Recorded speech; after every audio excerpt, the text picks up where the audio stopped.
Big data generated by machines. It's everywhere, and there's a lot.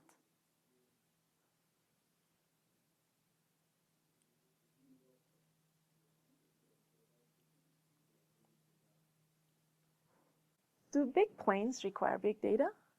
Absolutely. Did you know that a Boeing 787 produces half a terabyte of data every time it flies? Really, almost every part of the plane updates both the flight and the ground team about its status constantly. Where is all this data coming from? This is an example of machine-generated data coming from sensors.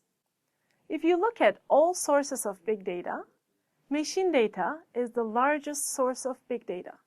Additionally, it is very complex. In general, we call machines that provide some type of sensing capability smart. Have you ever wondered why you call your cell phone a smartphone? Because it gives you a way to track many things, including your geolocation, and connect you to other things. So what makes a smart device smart? Generally speaking, there are three main properties of smart devices based on what they do with sensors and things they encapsulate.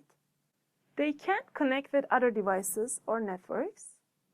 They can execute services and collect data autonomously. That means on their own. They have some knowledge of the environment. The widespread availability of the smart devices and their interconnectivity led to a new term being coined, the Internet of Things. Think of a world of smart devices at home, in your car, in the office, city, remote rural areas, the sky, even the ocean, all connected and all generating data. Let's look at an example of a device that has some of these things in it. An activity tracker is a device or application for monitoring and tracking fitness-related metrics such as distance walked or run, calorie consumption, and in some cases, heartbeat and quality of sleep. What if everyone in your city wore an activity tracker? What if everyone wore several? I personally have 3 activity trackers that I use on a daily basis.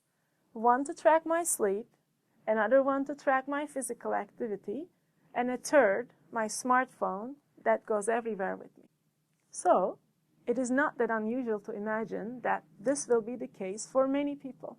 As you have already heard from Amarnath in a previous lecture on personalized data, such activity trackers have enabled a new way of doing patient intervention via personalized medicine.